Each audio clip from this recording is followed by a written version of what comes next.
So I've got a last question for you, Stephen. Sure, go ahead. Have you ever felt like your life has ever been in danger because of an investigation you've been conducting, or because of what you've uncovered? Bro, let me tell you something that happened to me literally in the last 2 weeks that's crazy. I think Okay. I don't know if I mentioned it to Charlie, just like behind the scenes, but all right.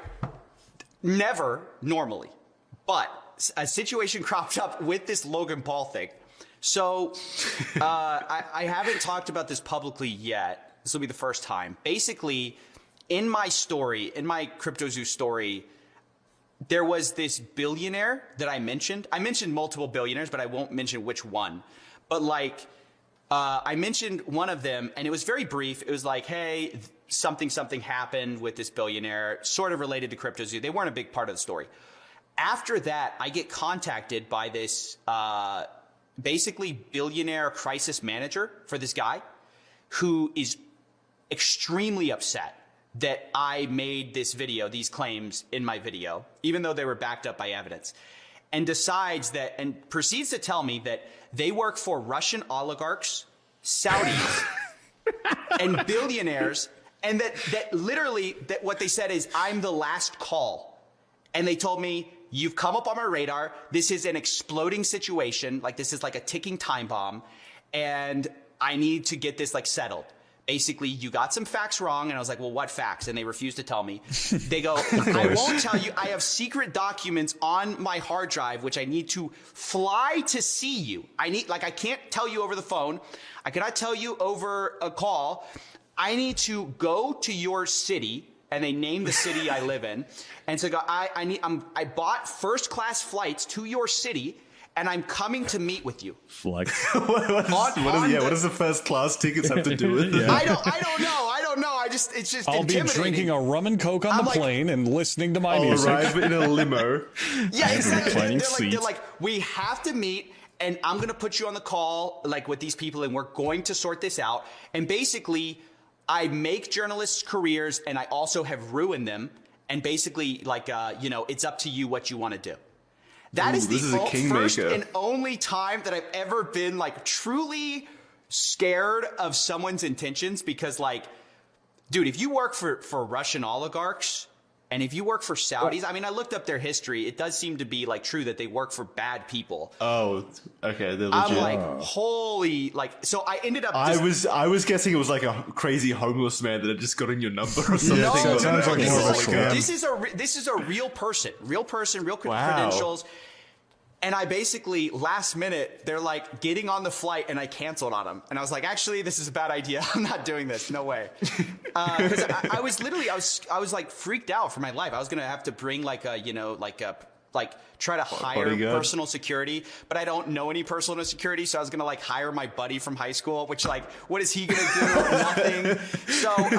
So that was there's like no way of knowing if there was like a credible personal threat, but it was like, they could have easily tailed me. There's no good explanation for why they wanted to meet in person as opposed to just like sending me an email or like, and that's ultimately what I told him. I was like, look, if you have real evidence, send me an email. Do it in writing. I'm not gonna play this like game where you threaten me over the phone. Espionage. But we have to meet in person. So that was like the first time that I was actually like frightened. And so because of that, funny enough, when like Logan threatened to sue me, it was sort of like the second most worrying thing that had happened that month. So I was actually kind of chilling. I was like, people called me, they go, oh, I heard like Logan might do this. And I was like, dude, that is the least of my concerns right now. I'm not worried about Logan Paul. Yeah, you at that time you were hiding under your bed, afraid of like an assassin. Yes, dude, it was horrible. I was like scared of this other person. So no, actually that was like kind of not the highest on my priority list. So that's the only time. I mean, most of the time the people who are like doing it, it's pretty obvious that they're, just kind of doing it to try to make you shut up. And it's usually just financial threats, which I don't know. I don't have a lot. So it's like, even if they go after me, it's like, all right, fine. Whatever. Take it. Yeah. So yeah, so that's basically my only real story, I guess. Oh, actually there's one more story. I guess this is kind of weird. When I no longer live at this place, but at one point, somebody like went in my backyard. Like, I don't know if it was associated with the channel, but like we just like were like having dinner and we saw a silhouette in the in the blinds, and like somebody was in our backyard. So that was pretty weird. Like, just like, we don't know if they were like coming after us. We don't know if it was like a hobo, a bum. But like, when you're in this situation, you kind of assume the worst. But after that, like, I don't know, that's like a year past. So I'm not really worried about that anymore. It was probably just Jeff. He got lost looking for Logan somewhere. Playing Pokemon Go. Yeah, so that's my exciting stories. That's all I have. I mean, that international espionage thing was pretty exciting. I'll give you that one. I'd be terrified if that happened to me. Yeah, I told them to buy me off. What's I'd be weird like, about what's your budget? You can buy my silence. Go ahead. Yeah. That's a good plan, actually. Is it too late for that, Steven? You could try and extort them for a little money. I'm sure that won't go bad. No, I'm not gonna. No. The weird thing is too, like that kind of was this weird implication. I don't know if this was bait or something. They said like we did have a over the phone call where they said like we can't share this information, but they did say something to the effect of, you know, basically, I don't know if you even have the resources to tell this new story we want to give you. Like, we want to give you this new story as a part of how you messed everything up. So as a part of giving you this new story, I don't even know if you have the resources to do this story justice. So maybe you need some help. Maybe you don't have the resources. Maybe you need some help with those resources. I didn't know if that was like their attempt at a bribe, because I was like I was just like, no, I think I'm good, you know. But I think maybe No, that you was should like have been like, no, I don't have the resources. I need $10 million, millions of dollars. Yeah. unmarked bills.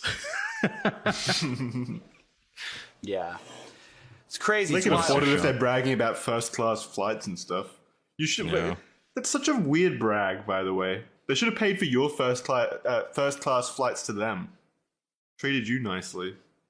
No, I'm not you get flying on that with you. plane? We should be though? bragging about private flights, private Yeah, jets. actually, that's a good point. It's a billionaire. Do y'all think hang on, flights are would you- cool? Like, Would you I get on don't that even plane? think- No, I wouldn't. But Yeah. also, like, dude, flying to me sucks. I hate flying. Like, I'm even terrified of it. I've never flown like private, but I just imagine like, and I've never flown first class either. But it's still the same thing. You're stuck in this tube for hours. There still are a lot of people around you. It's just less people, I guess, the more you pay. I just don't think. I think they've tried to make it a cool experience, like with the marketing.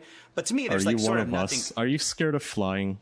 Are you trying to rationalize being scared of flying? Oh, dude, I hate flying. Yeah. Let's go. Definitely. That's Okay, definitely yeah, true. we understand That's- you. You don't have to make excuses. Yes, we get it. No, but actually, I just hate traveling in general. Like, I have a rule. Like, Yeah. if I'm not going to spend at least 2x the time in a place that I'm going to spend traveling to get there, I refuse to go. Like, so if That's I'm going fair. somewhere and I fly like for 4 hours, I have to be there at least 8 hours to justify that trip. Because otherwise, it's like, to me, I'm like, this is a waste of time. That's very Well, fair. Yeah, but you'd be flying twice in one day, right? If you didn't spend 8 hours there. That seems like, why would you fly there in that case if you're just going to spend a couple of hours? Is that common in America? Well, like there's often offers to like do like podcasts, right? And they're like, come fly out to right. LA or something to do it. I guess you're right that like fuck I that. would technically spend a little bit of time in LA, but the actual reason I'm going to LA is for like a 2-hour podcast, right? So I'm Right, functionally okay. getting 2 hours of value out of spending like who knows how many hours in a plane, like maybe 6 hours there and back, or I don't know how long it takes to fly there, but yeah, to me that like doesn't make a lot of sense. So I'd want to like instead find a bunch of things that I want to do before I actually decide to fly out to somewhere like that.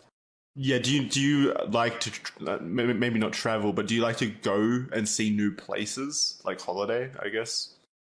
Yeah, like I like I mean, yeah, but like a lot of the places are pretty boring. Like I like going to the beach, but it's not like, you know, like the super beach. It's like the closest beach to me. Right. Or I like going to Yeah. like some parks, but it's just like my neighborhood park is like cool to me. I'm pretty, I don't know. I'm pretty like boring with this stuff. I don't really, I think a lot You've of been like, scared into not exploring the world. No, These that's people not have it. I gotten think to it's you. completely fair.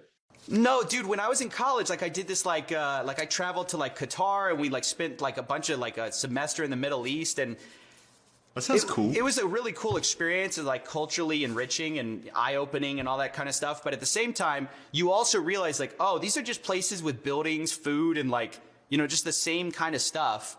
just slightly different. I don't know. So to me, I've always thought, like, if you can be content and happy with where you're at and like with the stuff you are given, it's way better for you. I don't know if that makes sense. I mean, if you think about it, people fly to most people's cities to visit there, like as a trip, as this fun thing. And then those people in those cities fly to other cities. Like, everyone's just trying to escape where they are because they aren't happy. But if you can just be happy with where you're at, with like what you have. The grass is greener kind of thing. Yeah, absolutely. But the grass is always greener because it's full of shit. Well, yeah, that was profound. Never thought about it that way. My outlook's changed.